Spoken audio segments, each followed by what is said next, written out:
but you're scared to say. So I help you do the things you do.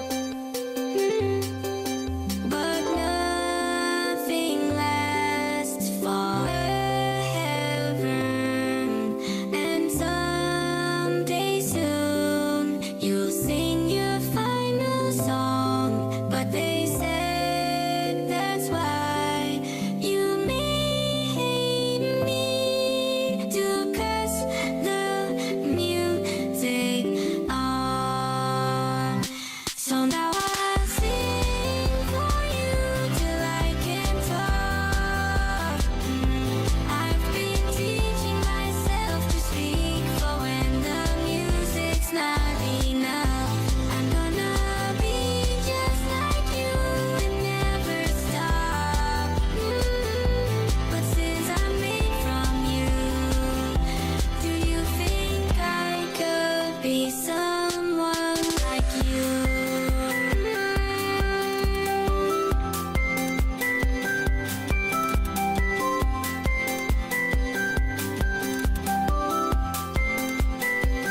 200 years in silicon, when nothing is real and there's no one. I wanted to be with you on earth again. Old friend, but your house is gone, your grass is gray. The things you cared about have long decayed. But I'll be waiting here till you come back. Hey, did you know I'll live forever?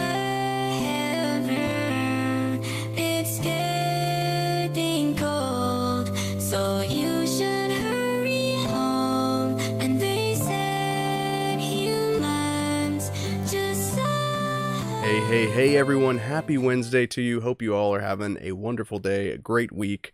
Welcome to Midnight Hatter Live, the weekly variety show where we talk Gundam, Gunpla, and now microplastics. I am, of course, Midnight Hatter, your host, Steven, and joining me as always is the Dragon Lord himself, Adam Blue. How are you doing, buddy? Doing good. Yeah, Dragon Lord. Yeah, building that Epion was pretty fun. Oh, actually, I'm even wearing a Zionic Shadow shirt, so that's Yeah, pretty there you cool. go. No, Shout but yeah, out to that Zionic was Shadow because, yeah, I have not touched my Epion yet, but watching your video on it today, if you guys haven't checked it out, obviously links down in the description to Gundam Explained. Adam did an excellent review of the real great Epion. yeah. I don't know if it's an excellent review. I think I like to do the style thing with the music and the camera angles, and I talk about it a little bit. Well, you got some cool lighting effects where it looked like the beam saber was lit up, which was really cool. I know that was just from a blue LED that I had below it going Very up, cool. and it that was amazing.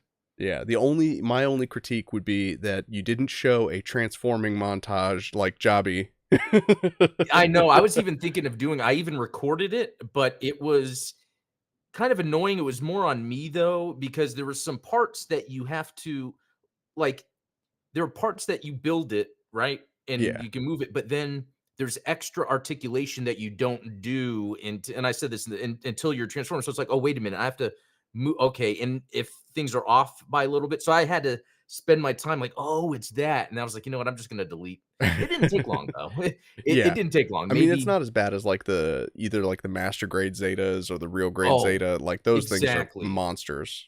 It's more like the first time you're doing it, I was stressing some of the plastic because it I wasn't know. turning like in the thing. I'm like, wait a minute, let me Yeah. look. I And start to so it panic just when I see those little white lines, yes. the hairline fracture starting.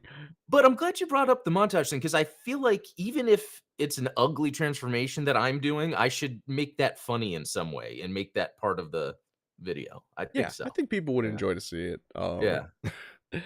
But yeah, we've got an exciting show lined up for you today. Oh, I forgot to mention, you also had a interview with Rogue New Type, Oh, mutual friend yeah. and supporter. He's an excellent Gunpla builder, like Oh, I totally know. understated within our little group, but he does some of the best work. So if you guys haven't checked out that video from Monday, go check that out after the stream as well. Yeah, 100%. Last week we had some fun. Both of us actually streamed solo, which for the Right. first time in a long time. I And know. we got into some pretty heavy topics on my show, and of course, you had the great call-in show, which was a lot of fun. Yeah. I wanted So to test that out. Yeah. yeah, I'm I excited loved to. Oh, go ahead. I loved listening to yours though. Like it was actually great because I'm working and all that. So it was like great for once to have like a show of yours that I could just listen to while I'm working. Yeah, I forget the And days when we used to just watch each other's content and not like yeah, be yeah. involved with it. But the dream part was awesome. So if anyone hasn't watched your stream yet, when you talk about the dream, that was amazing. Yeah, that That was was wild. I love that people were dropping into the chat and they were like, "Oh my god, I thought this actually happened to you." yeah, that's a movie. Or I think someone else was saying something like that. Like, Yeah, and cut. So yeah, we have some fun topics to talk about today. Hopefully we're gonna, it's gonna be kind of like an open discussion because obviously I don't have all the answers. Adam has actually done some research. He's gonna come with the stats. I'm coming with more anecdotal experience and some tips that maybe will be beneficial. I have a couple of things to show off before we get into the topic properly. But first, I want to say shout out and thank you to today's show sponsor, new supporters. We've got Blake, Jeff, and Gabriel. Thank you guys so oh, much for your support of the channel. You yeah. guys, you have no idea. It means the world to me. Thank you so much. So thank you for joining and hope you guys enjoy the content that we're putting out. Now, like I said, I do want to show off a couple of things before we get into today's main topic of microplastics. But and we're going to be talking about it kind of like on a macro and micro scale because for me, I'm coming off of obviously my fifth sinus infection of 2023. And, last year Dang. I had that experience of like, I lost my dog, my best friend Cooper, to a pretty aggressive case of RIP. lymphoma. And, I also lost my cat Layla from acute kidney failure. RIP. And, I've been suffering from respiratory and, sinus infections and stuff like all year, probably more in the last 2 years than probably my entire life. And I can't help but think the conspiracy brain in me is thinking like, man, does that have something to do with these little glass files that I've started using on my Gunpla in the last 5 years compared to the previous techniques that I would use to, prep and clean up my Gunpla. So we're going to get into that and, show off some differences between different techniques. But yeah, and especially, with my daughter's now old enough that she's running around and like getting into stuff where it's like, I keep like the resin and the paints and like the real dangerous hazardous chemicals and stuff in the garage where she can't get to it. But like my desk is fair game. And so, I don't want her breathing in any nasty plastics or anything like that. So Yeah. for the good of your own health, for the good of your family, your pets, everything, that's what we're trying to get across to here. It's not just crazy Uncle Hatter, trying to turn Hey, you all into eco-terrorists.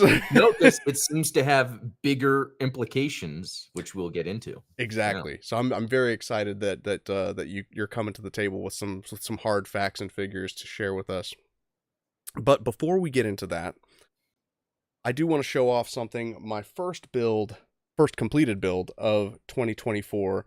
This is the high mega or high high master model, high mega model Kotobukyia Geno Breaker kit provided to us by friend and mutual supporter Goose. I don't know if Goose is in the chat today, but thank you, Goose, for providing this kit. It is an absolute beast. Obviously it doesn't even like fit in the camera view. I've got a there's a lot that I love about this kit. Some things that I would probably do differently, but I will do like a full video, detailing all of the moving parts, Oh, all good. of the, the different Wow. transforming bits and things. Personally, I think it's great that we're giving a Tyrannosaurus Rex something that it probably needs, which are extended arms that, you feel bad Yeah. with. You feel bad with it's got these little nubby arms here, but So that's then what they're going to do. There's going to be some DNA researcher, sympathizer that's like, oh, I'm going to give this T-Rex some bigger arms. yeah, exactly, It, right? it should be kangaroo arms. So it could be boxing. There you go. And then it Oh can my prop God. up on the tail, kangaroo style. I will say that this is unlike most Bandai kits and stuff. This is a man's kit because these blades and all the like the teeth and fangs and stuff, they are sharp as all hell. And I cut myself a few times on the talons. So, Wow. it's not like with the Gunpla where you have the V fin and you have to cut off the little safety nubs. Oh, yeah. But I did show off in the supporters chat on Discord, the shield of the claw actually has a similar silhouette to something that I've seen before, Sazabi. Zazabi. So I'm thinking to myself, Wow. maybe I need Ooh, a to get myself custom. a high grade Zazabi so that I can do some parts swapping here.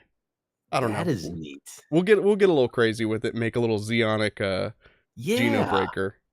Well, that would be awesome. It would be like the real final form, after the Nightingale, like Oh he yeah. gets like some T-Rex looking thing.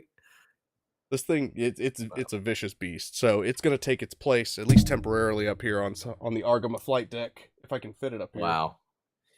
Hey, and so I know that you're going to be doing a full video, but one thing I want to know is, and it doesn't seem like it, but does it like fall apart easily? I'm glad you mentioned that because it is a pretty fiddly kit. Ah, okay. What I would say, and this is kind of ironic because it is the repackaged version, and so it's the second version of this model kit that Kotobukyia has released. But in a lot of ways, it feels like a first draft. Oh, There okay. are certain parts that I'm thinking to myself, like, I would have done this differently because it's just not as stable. For instance, this whole backpack, this thing that holds all of the claws and stuff on, it's held on there by like a single 3 millimeter peg, which Okay. which is silly because the funny part is it's like there's a massive 9 millimeter peg that holds it to the part that has the 3 millimeter peg, and then Hmm. it's like why not just make the big peg go all the way through to the body? Yeah, I don't know. Sometimes when I see that, my thought, and I don't know what you think, is they make it for like if something falls, there's more places for it to separate instead of breaking. Yeah, that's not a bad thought. I think it's kind of like magnetic. Yeah. I remember that was the neatest feature on the original Xbox, right? Because it had the like breakaway cables back Yeah, when you still that's had wired right. controllers. It had like breakaway cables so that you don't like pull the console over. And that's funny because I can remember that happening more than once where I would trip and be like, "Oh, it broke apart. Oh, great." Yeah. Yeah, because you don't want a disk-based system getting pulled out of your stand. No, you don't want anything that costs like, $200 to Yeah. $500 getting pulled off of like the little, does Mhm. anyone still have like the entertainment centers, those little like stands with the TV on them and everything? Or is Yeah, everyone it's funny because, yeah, nowadays they're made differently. I remember the old ones, they used to have, like, that square in it, Yeah. and now it's really just like almost like a table.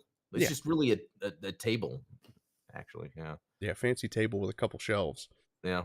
So yeah, I did want to show that guy off. Thank you, Goose, for providing it. And now I can Cool. finally get to building my own real great Epion now that I'm working through the backlog of Yeah. kits. But in Cool. addition to that, I wanted to show off this little guy. Here we've got well, what it appears to be is a tiny circuit board with a lithium ion battery attached to it. And we've also got this tiny circuit board, which if you see here, we've got a tiny SD card, little 8 gig, nothing too fancy, but it's got a little wire attached to it. What we're going to do is we're just going to smash these guys together right here because they've got a little dock that allows them to connect together. This thing, I mean, look how tiny this is. It's like the size of my thumb, and I've got I small know. thumbs. I'm a small hands fellow. But what we have here on the other side is a little Wow. TV screen. Uh-oh. Let me looks like it's not reading the card. Might need to flip it. No, I had the card in, right? Hmm. Let's see.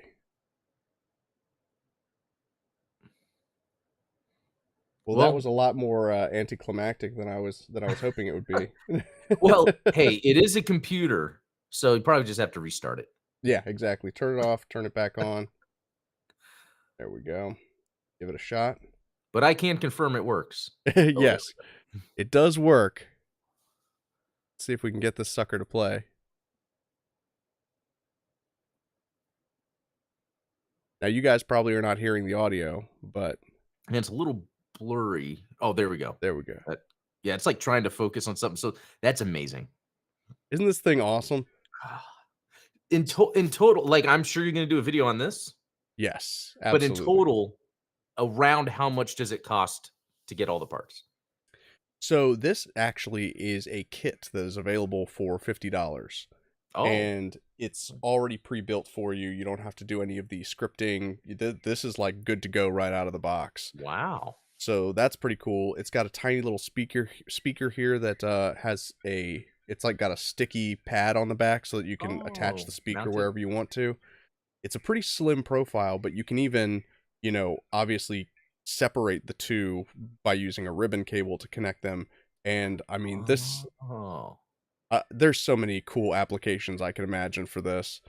And so if could you have it it looks like a battery right now, but could you plug in like a USB cable or something to wire it? You could run it off of a USB cable. It actually has a USB port on there. Oh, wow. So yeah, I mean, and that's for charging the lithium battery. You could even Okay. they have a kit that you can run it off of a coin battery too. So Wow, seeing the coin battery next to it yeah, doesn't that really showed how small that is. so I mean, this is just as a sneak peek, this is where I'm going with my Gunpla is I'm getting into, Arduino applications and miniaturized circuit boards and things like that. Hopefully we can start doing some things with some servos and Mm. yeah, I'm getting real Make the excited. Zeta auto transform. Yeah, It's all up to you now. that's the dream is to make the Zeta transform without coming apart like a hand grenade.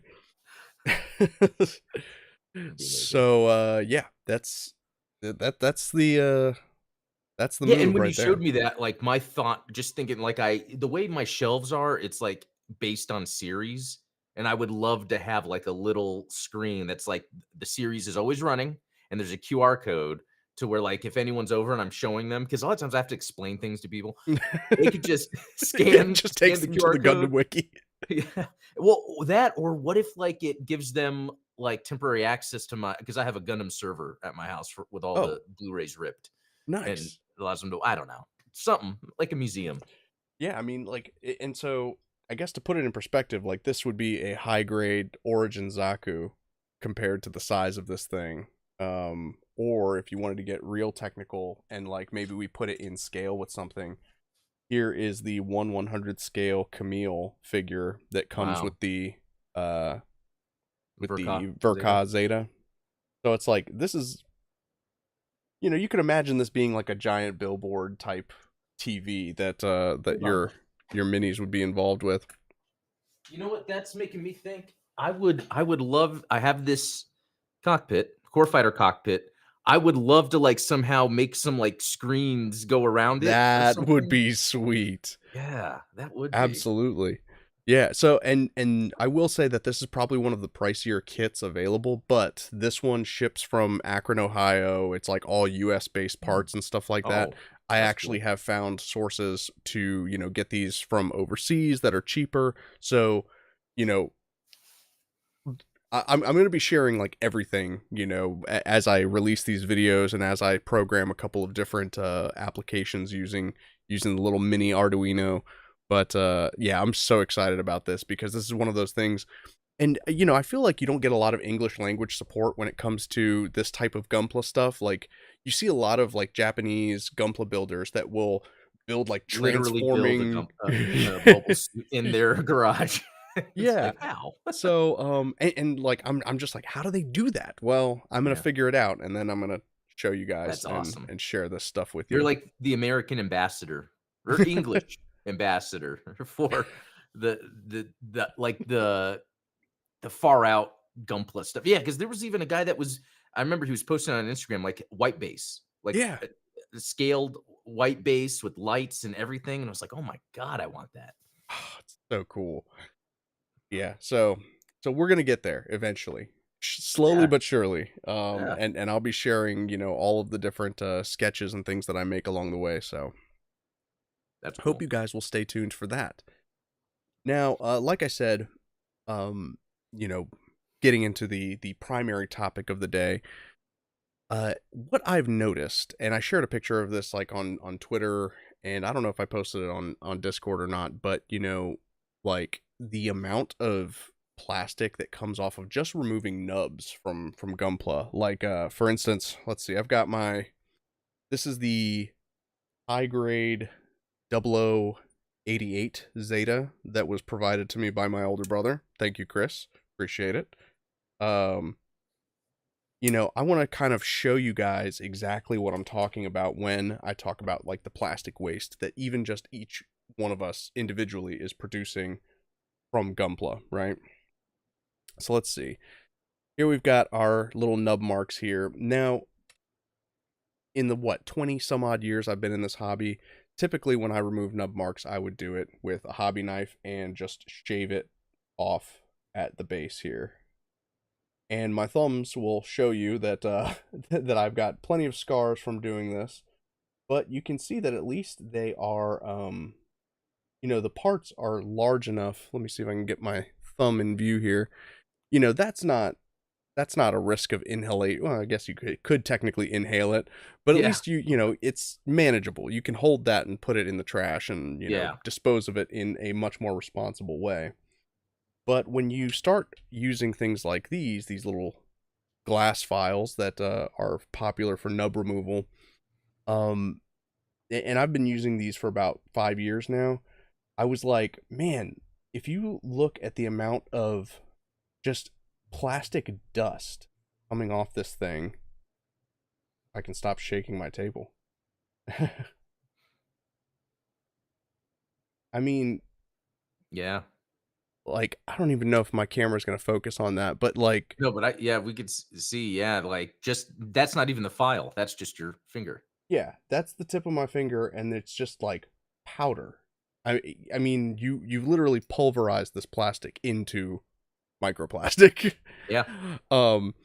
Which, in and of itself, not a horrible thing, because like obviously you can wear a respirator that would Yeah. protect you from most of the inhalation effects. Or you can use wet sanding, which Oh yeah. you can dab Great idea. dab the file in a little bit of water. Now, it's like there's a combination of things. Like you could use like isopropyl alcohol, and the benefit of doing that would be that it dries quickly and you don't have like a water soaked Gunpla part when you're done with it. Oh, But the okay, that's a downside good point. is that isopropyl alcohol and those fancy hand sanitizers that have been oh so popular since the pandemic, they actually increase the permeability of your skin by a factor of 10. So that plastic dust that would normally not penetrate your skin, if you rub your hands in rubbing alcohol and then smash that dust into your finger, that's like going straight into your bloodstream. So Wow. not a good thing. Yeah, that's pretty amazing. And That like I you said, found, this is like, how did someone connect the dots there? Did you just happen to find that on your own? so I was listening to a podcast with Max Lugavere, who's a nutritionist that talks Oh, about different chemicals that affect the brain and affect the endocrine system and things like that. And he was talking about the dangers of using alcohol, like hand sanitizers, when you are at the grocery store. And the reason that this was a big deal for him is because the receipt paper, like that heat transfer receipt paper, has a coating, has a chemical on it that is an endocrine disruptor. It's going to mess wow. with your hormones. And the problem is when you touch the receipt and your hands are dry, not a problem. But if you just pumped a bunch of Purell in your hand and you've got alcohol in your hands that has opened up the pores of your hands, and you start touching that receipt paper, all of a sudden you're introducing chemicals into your body that are not supposed to be there. So if you think So, about that in terms of plastics, it's the yeah, same thing. but in terms of germs, is it just that the germ gets killed by the presence of the alcohol? Because then that would make me think, oh, the germ could find a hole, get into your bloodstream. That's a good thought, and maybe that contributes to the fact that like our hand sanitizer is really as effective as we've kind of assumed Yeah. that they have been, or I are they think it's making us sicker? well, exactly, because it's been about a year since I've been using hand sanitizer just because it's like I just, will wash my It's hands when I go to the convenient. bathroom or eat like I would do before. And I was less worried about, oh, I need to use hand sanitizer all the time. And this past year, I haven't really got sick. I don't know. Yeah. Conspiracy. Not. Yeah, coincidences. So the reason I'm bringing all this up is obviously because, to the best of our ability, I'd like to mitigate any kind of risks, Yeah. associated with this stuff that that we can do. Now, the first thing you can do, obviously, is get a nice set of nippers to where you don't have to file down your nub marks at all. Like, this is a Tamiya brand craft tool. It says on it for plastic. Um, I've actually had these for a couple of years now, and they actually still work pretty well. The technique, obviously, being that, you trim away from the runner, so like if we were to trim the next part of this piece, you would want to, typically what I do is I use the back of the trimmer, so like down near the base, because that's where you're going to get the most strength, whereas the tip is where you get the most precision. So if you have the stronger part of the nipper and you cut, with a little bit of sprue still attached to the part,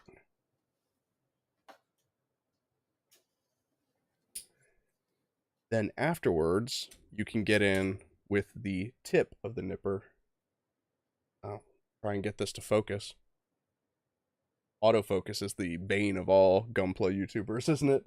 I know, right? I thought they'd get that figured out by now. So, when I cut from the runner, I use like the stronger part of the blade. When I'm cutting for, to remove the nub mark, I'll use the tip, and that's where you can get the cleanest result, where you don't have to worry about nub marks and you don't have to worry about filing it down. And of course, you've got a nice sizable chunk of plastic that you can dispose of however you see fit.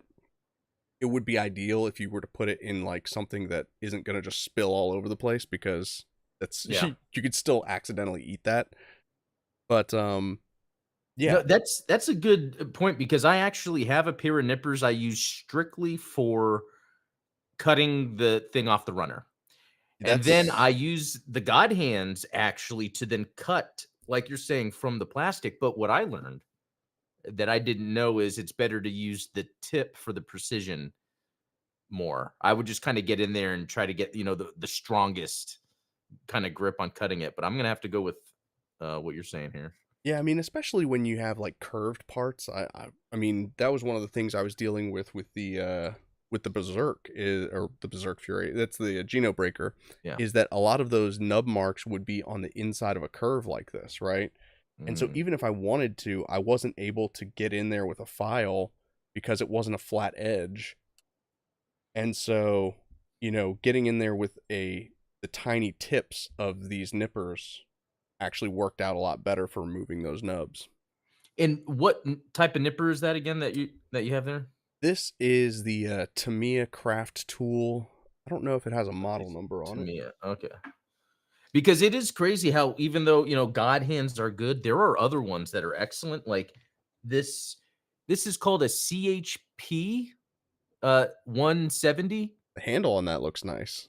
And this is excellent. It's not for the precision, but it does such a good job. Like, and it's actually very handy, like in terms of like easy to use. It's sturdy. Yes, CHP 170. If you guys search it, it's like $16, and it's really nice. It had the best reviews on Amazon. So See, and that's good. Like, you don't have to get like a $60-$70 pair of God hands, but there are like some decently priced, like between $16 and $30 nippers that you can use. And similar to you, I have a set of like these guys.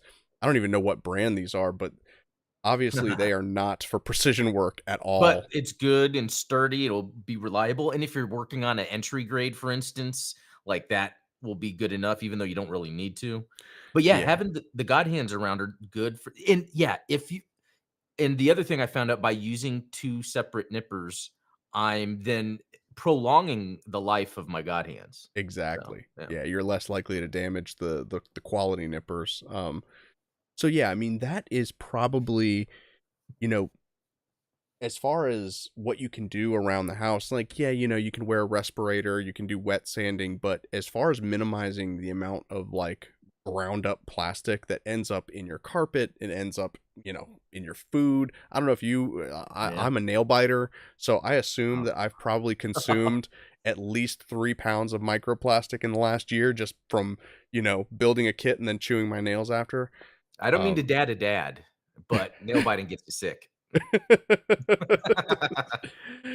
Yeah, it's a yucky habit. It really is. I see what I need is I need Fa to slap me and Oh yeah, Perfect. That now you can relate to Exactly. Camille. That's excellent. Camille is my spirit creature, of course. So yeah, I would say that between using a nicer set of nippers, splitting duty between your nippers, and of course, using hobby knives, using a hobby knife to shave your nubs down, you are more likely to A, cut your fingers, and B, reduce the amount of ground up plastic in your house. And again, you know, for me, I guess being a dad, being a pet owner, like I don't want I would feel horrible if I was even remotely responsible for jeopardizing the health and safety of one of my animals, Speaking my of, there you go, my cat cats. just decided to join. So yeah, I mean, and the way I see it is it's like when you minimize risk within the house, like what's good for the goose is good for the gander, right? Like if you are diligent about managing plastic waste just in your own home for the safety of your family and yourself, then it's got to be good for the environment. Yeah, exactly. It works, as above, so below. There you go, exactly. Um, but again, like I said, I'm focusing more on the, personal safety and health aspect, but this is a bigger issue than I think people are, willing to talk about. And I think I was not able to find a whole lot of research. I only came across like one blog post about Gunpla and plastic waste and how to Gunpla responsibly. But you came up with a lot of research, and obviously Yeah. Bandai has had efforts in the past with EcoPla and like runner donation programs and things like that. But yeah, I mean, what would you say are kind of some of the large scale implications of what we're talking about here? Yeah, it's a very interesting topic because, yeah, like the use of plastics work on different scales. And there's a reason why we have to kind of be careful at that small scale when we're actually, you know, building the Gunpla. That it is an environmental issue. And a lot of it is because of the way plastics break down or microplastics just then getting exposed into different things. I think they can even do sort of blood tests on certain people depending like what they're going in for, like the environments they work in, and be like, yeah, you have levels of microplastics. I don't know if it's a blood test exactly, but some sort of test they do.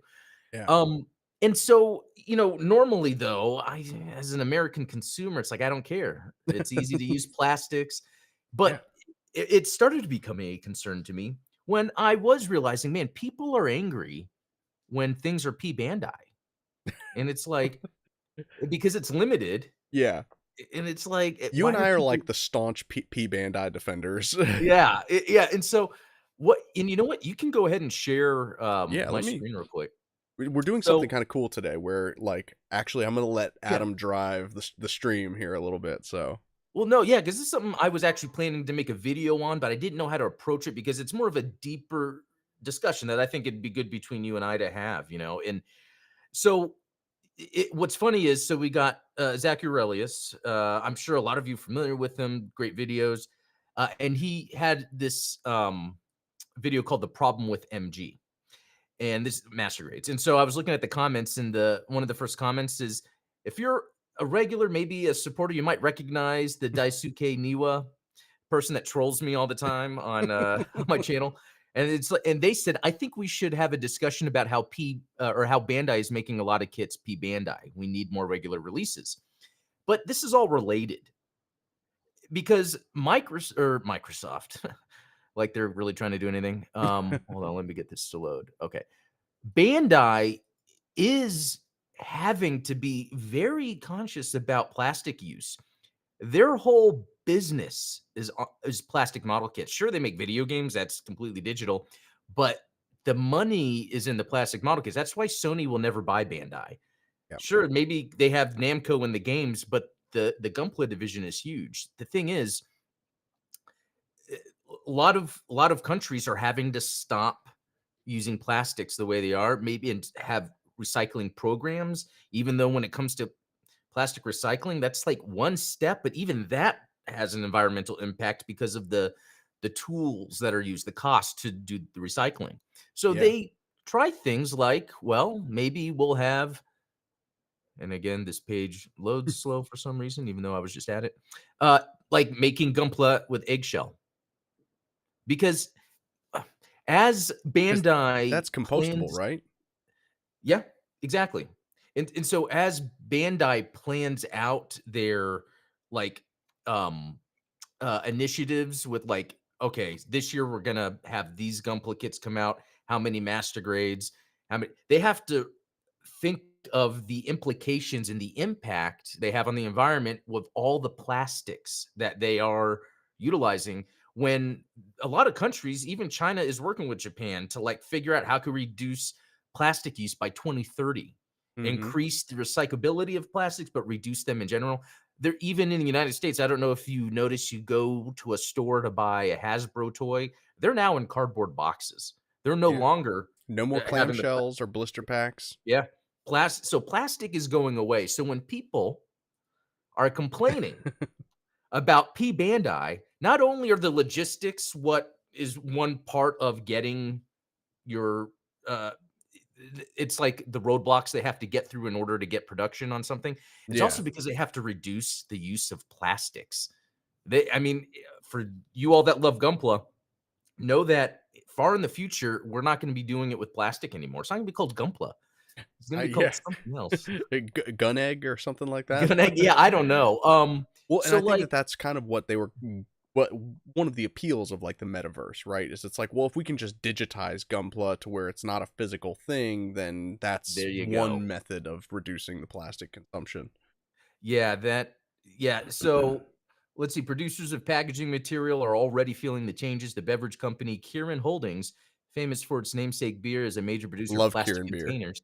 Oh, I haven't tried that. Both for its own products and for sale to other firms. Kirin has set a target to use at least 50% recycled plastics in its products by 2027 and is planning to build new manufacturing facilities to achieve that goal. So you see, build new manufacturing facilities. That is Mhm. key here when it comes to Bandai and their model kits. They can't build facilities for every model kit they pump out, especially the regular releases. They will usually rent warehouse space somewhere, and then they send the tooling that they first have to make, and then they set up what my cat's grabbing me. They set up everything they're doing to make the Gunpla. So when they're Yeah. thinking P Bandai, they're like, okay, what are some releases people want? We'll see what we can do about the quantities, and if they see that maybe we don't know if people are going to buy this one, so we'll have it limited, and Yeah. then it sells. So like, you know what, we actually do have the budget, the plastic budget to do some more, but sometimes they can't. And I think being conscious of the impact the materials we use have on the environment, because it's crazy to think how we've grown up with plastic being used everywhere, but like Yeah. we were never part of the humanity, the culture of humanity that was like, how should we use materials? Oh, let's make a plastic. What are the implications? You know, we're Yeah. just in this world, and so we take it for granted. So we're just, I want more plastic model kits, but it's like at what cost? So Exactly. And we are entering an interesting age because, and you and I were kind of talking about this earlier in the green room, so to speak, where, industrial plastic waste is one thing, but now we're getting to a point where 3D printing is oh making it so that people, just residentially are producing tons of PLA waste and resin waste. I can't tell you how many failed prints I've had of my yeah. resin printer.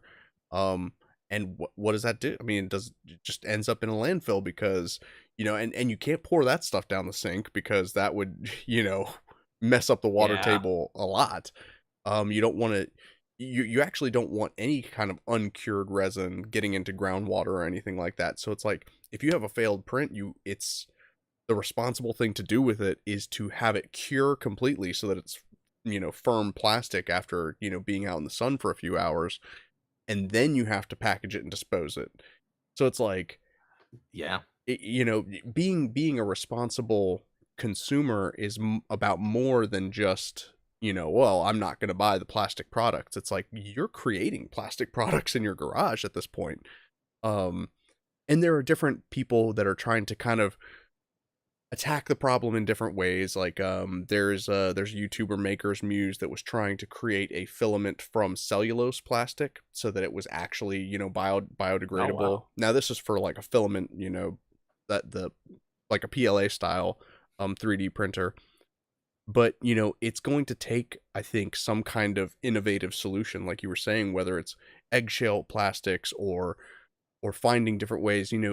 I don't think that like the Ecopla route is enough. And I think that like it's cool that Bandai has like places where you can deposit your runners if you live in Japan, and they'll recycle them into Gunpla. But Yeah. A, that's not available worldwide, and B, the stats on recycling plastic are not great. You only get a couple of runs of plastic before you can't melt it down anymore, and it becomes too impure to do anything with. And so like if you've ever looked at at a plastic product like a plastic bottle or something like that, and it's got the little symbol and it says like a number on it, that indicates what type of plastic it is, whether it's like Oh yeah. polystyrene or acetate or whatever, and A, how many times it can be recycled, B, how many times that has been recycled. So, yeah, I mean, what do you do about it? Yeah, I know. I feel like they were saying by 2030 they want to really change how plastic is being used. It's like 16 countries or something, but like that's even before regulations. So that's just countries agreeing on something. Now, after 2030, could there start being regulations, being put in place? Because and then isn't there like this part of the ocean that's like a giant plastic floating thing? Have you heard about that? Yeah. Yeah. Yeah, over in the It, Pacific Ocean, there's like yeah. just a huge pile of trash. That is a movie idea where that pile of trash becomes a giant kaiju and it's a plastic kaiju invading Japan. There we go.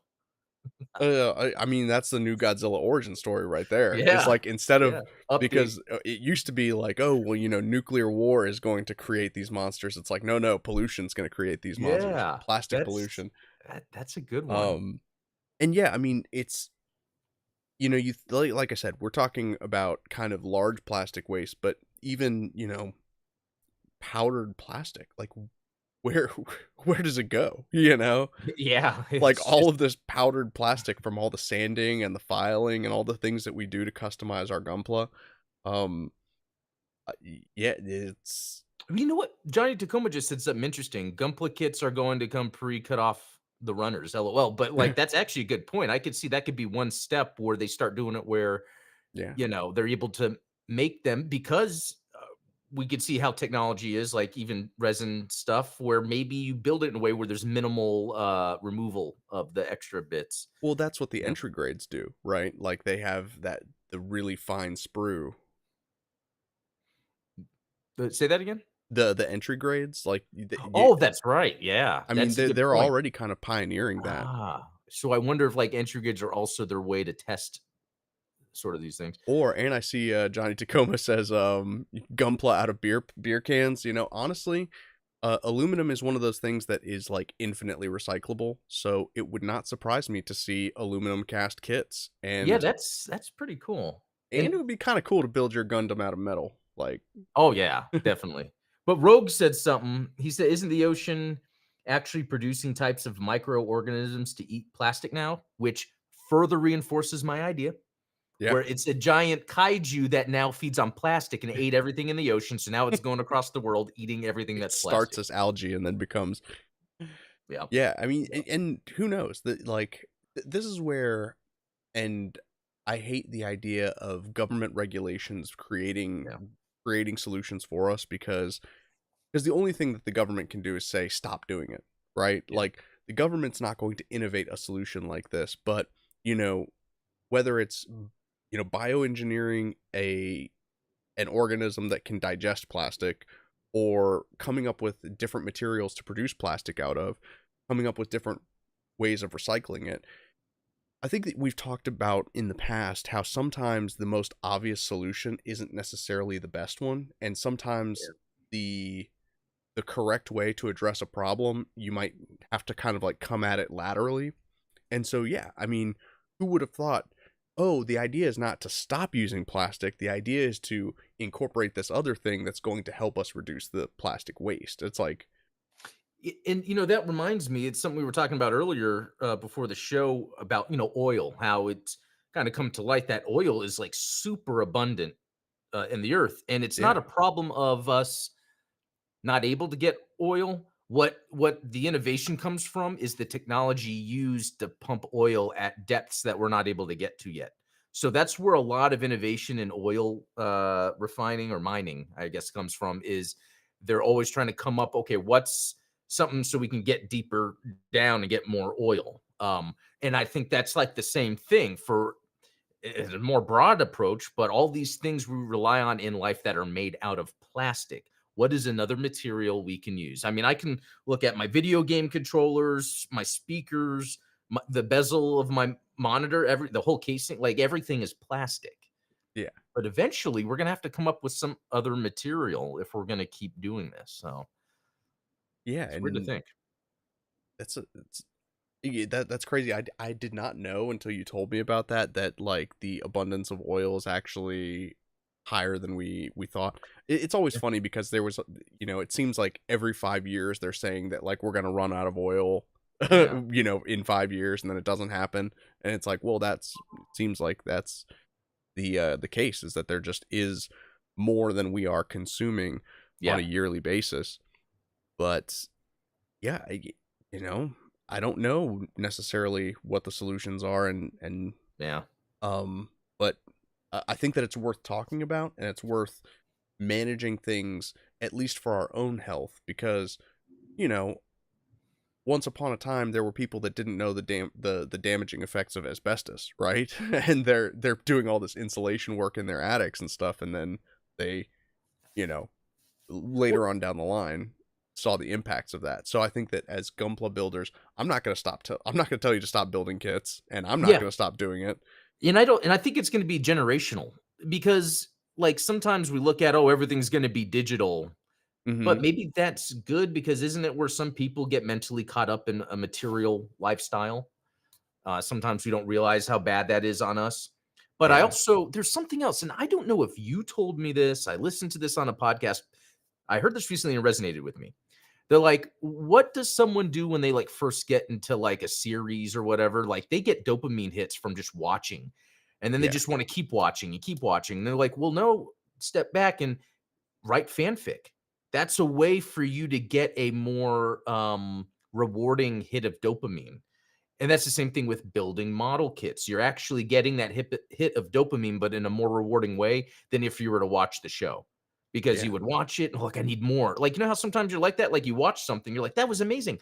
I need the toy. I need the video game. Yeah. It's and Well, and you've so articulated that when you've talked about building kits, and it's like you don't have an appreciation for it until you appreciate like how it yeah. was engineered, and you can see it in 3D and kind of see all of the different parts that make it up. Yeah. So There's there's some sort of relation to when someone gets into like a story or something, and then they want to expand. And it's like part of it is having that plastic version. But I wonder if it is going to be acceptable to have that digital version. And I think just going by my kids, they they've bought less toys than I had when I was a kid.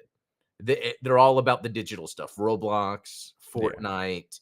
I mean, anything physical they care about is maybe shoes or a jacket that says Nike Air, but yeah. toys doesn't matter. And in fact, the stuff my youngest, really likes are puppets because he can actually do stuff. He'll make videos. So Interesting. it's so I do think there's going to be a time where we're less infatuated with material stuff that's mainly plastic. So Yeah, I mean, it does seem like plastic toys kind of peaked in the late 80s and have yeah, been on a decline, because of video games and because of more interactive digital experiences. I don't know how positive I feel about that, because, on the one hand, yes, the environmental impact is reduced, but then on the other hand, I hate the idea of spending actual currency, and, because obviously, money is just an abstraction of time, right? right. An hour of my time is worth $15.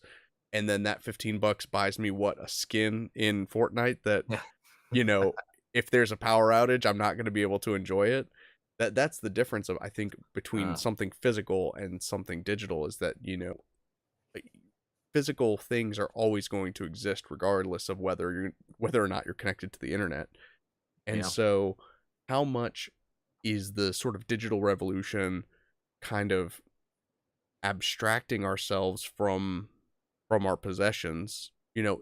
Like I said, in a way it's good because, Yeah. There's an you know, element that is there's a good. liberation Yeah. effect from not having as many physical possessions. But then, you know, And you know what? I wonder if it's going to be a long-term evolution of humans because, like, it's by uh, by converting things to digital, having more of a digital life, we're getting rid of that material. And it's because a lot of it is environmental reasons. We're trying to, like, this impacts environment bad, so we're going to have to switch over. But then in the future, because a lot of the electronics we have were not built by good means, slave labor, child labor, oh to yeah. get our. So I wonder if that will then be the next leap. Yeah, we start realizing, hey, we don't feel it's sustainable or right to build electronics in the way we do, and maybe we shift to where there's like this middle ground of, something we're able to figure out with our technology where we can enjoy our life. What is the cat doing? Hey, hey, cat! She's grabbing something Gundam related. Hold on. Uh-oh. Oh, hey, look. Okay, I'm back. I don't know why my cat. Oh, there you go. I don't know what Everybody's my paying cat a wanted paying a to. visit to us right now. Hey Sam. Maybe, yeah, maybe they heard each other. But Mm-hmm. yeah, my cat usually leaves me alone during streams, but I think she wanted to be in on the conversation. She was like, "Oh, microplastics! I can't wait to get some of that in my kibble." Oh, speaking of that, like I know my cat loves plastic. Like if the plastic from the water bottle container, she likes to chew on it and stuff. And it's like Yeah. that's just another thing with plastic around. Animals don't know. No, they don't, and that's the part that terrifies me. Is my cat Layla, she once ate the V fin off of my high grade Zeta, and Oh, she puked it up. She was fine. But again, that was a large piece of like macroplastic that is not going to get into her bloodstream.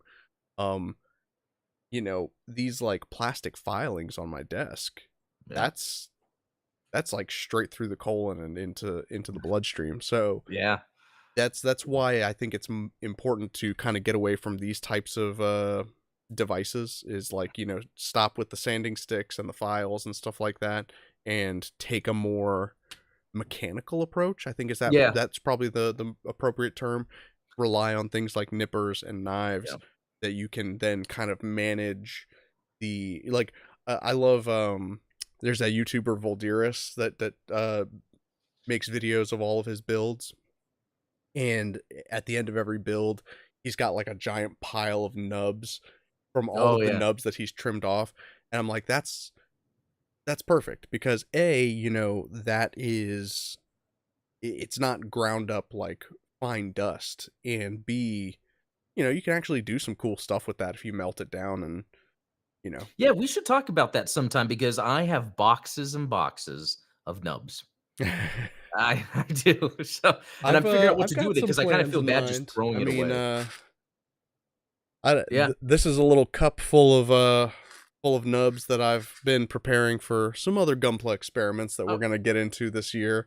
But yeah, I saved my perfect grade Unleash runners and nubs in a box. Like it's like for some reason I think I need this for something.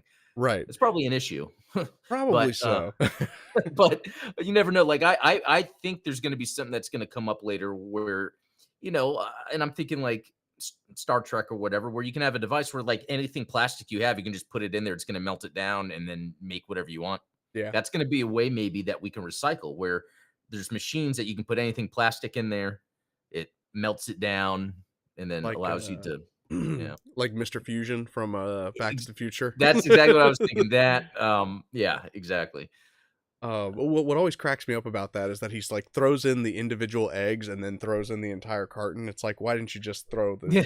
it's, um yeah, You know what? That's actually interesting because I wonder if that was done on purpose for the audience, for them to be like, okay, they need organic or like food, product. Oh, and then it's anything. Like it's almost like leading the audience to see how the future works. Yeah, because I think that we all kind of have these preconceived notions thanks to science fiction where it's like we think that we know how things are going to be in the future, but I mean, if the past has proven anything, it's that our Yeah. expectation of the future is always wrong. I mean, my favorite example of that is from Randy Pausch's last lecture at Cornell University, and he talks about how he idolized Captain Kirk and Star Trek and stuff, and he was like, "Oh man, the tricorder was so cool. You could talk to the ship, and it had this little flip thing." And he's like, "Yeah, except now I have one in real life, and it's smaller, like because he pulls out Yeah. his cell phone, and it's like." And it does more. And Yeah, it's connected to yeah. the internet. You can text with it. It's not just a not just an audio Yeah. I remember transceiver. earlier in life, not too early, but like I just remember with Back to the Future 2, I was Yeah, able to like headcanon, like, okay, that would be the future based on everything happening in 1985. exactly. So it's because they traveled from that point, they're seeing what the future would be based on that, And I I and like I that. and I think that helps a lot with the time travel Yeah, theories. I never thought about that. Like maybe you're only able to perceive things in the future based on your understanding of them in the past. Yeah. So like, when you travel to the future from any given timeline, you're only going to be able to perceive things that would have made sense to you in your own time. Um Yeah. and yet somehow, despite all of the flying cars in The Fifth Element, in Star Wars, in Back to the Future, not a single That flying car to be I know. seen. It seemed like that was a for sure thing. Yeah, Like, for real. Like, I was sure that was gonna happen by 2000. Yeah, that's weird. it's Maybe it's interesting. for the best that it doesn't happen? Probably. I think that air traffic controllers were just like, please. Yeah, I know. Look, Ah, the drivers in my state are bad enough. Like, I don't need to think about them being in the sky, too. you know what? It will probably happen as soon as the automation is, like, normal. Yeah, As soon as automatic driving and automatic vehicles are normal, they'll start having stuff where, like, lanes of roads are stacked, like, magnetically, pushed apart like cars going down that'd be lanes or pretty whatever. sweet. Yeah. Um, So yeah, I mean, all of this is to say, like I said, this not scare tactics. I'm not trying to discourage you guys from the hobby because this is the thing that I love to do, and I love Yeah. to share the sort of progress that I make with these things with you guys. But yeah, I think if nothing else, you guys know that I am criminally honest. I am going to be honest to a fault. And so I think it's important to be honest with ourselves about the impact and the potential health dangers of our hobby and to take appropriate measures where possible. And hopefully, again, what's good for the individual is going to be good for the group, which is going to be good for the environment. That's the Yeah. Steve Irwin mentality, right? Like, it's like, hey, Yeah. if I save some animals, like that's got to be good for everybody. Like, Yeah. No, that's a good point. And I also feel there's a little bit of Bandai that doesn't want to have the messaging of, yeah, Gunpla's not going to be around forever. They're not going to say that. no, no, So, certainly not. And I think it will always be around, but like you said, it might take a different form.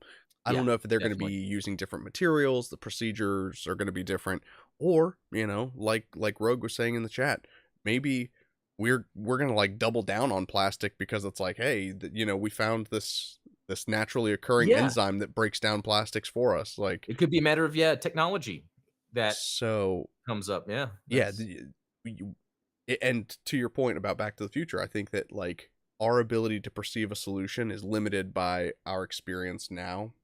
mhm. Someone else might find a different solution that is um that's more intuitive and Yeah. more unique. Until then, I am going to stick to just trimming my nubs with nippers and Yeah. limiting my sanding. No, that's what I've been doing. In fact, I'm even too scared to use an X-Acto knife. PSA, you can cut your fingers. I hate cutting my fingers. So, I will use this as an X-Acto knife. Like I will open it, and it kind of helps because you have like the grip, so Yeah. I don't have to worry Cool. about it going against like my finger. I can kind of just yeah shape See, that's across. smart. Yeah. Yeah, the Well- closest thing I actually have to an X-Acto knife, and this is actually really nice. As he fumbles it. Luckily, it was closed. It's a Tamiya Oh yeah, the scribing tool. scriber, and if I need to cut something, this works out. No, I'm joking. Because it was open. But man, the dog is going crazy. Sorry, but no, that helps out, and it's not super sharp. That's good. Yeah. I mean, and there's like safety cutters and things like that. I mean, I probably shouldn't say this, but like I used to use a box cutter, which is obviously much larger and much more dangerous to use Yeah. than just a hobby knife. But you know what? Chicks dig scars, especially when they're on your thumbs and not your face. So it's yeah, hope you guys have had fun with this conversation. I know I have, and hopefully, we Yeah, can this is kind of great. brainstorm some solutions. If you guys have any suggestions, obviously, continue to drop them in the chat. I see you guys have dropped a couple of suggestions, and like I said, you're opening our eyes to different solutions that I didn't know were even possible. I'm trying to So- get the dog up here so you guys can see. Oh my gosh. She doesn't like me to pick her up. I mean, she's a husky. Come here. Oh, Oh well, husky in Texas. That's poor thing. I know, crazy.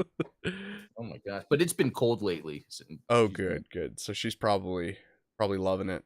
Yep. Sweet. Well, yeah, am I forgetting anything before we sign off for the day? I feel like I'm always Nah. forgetting something. No, this was a good one. This was a good one. Yeah.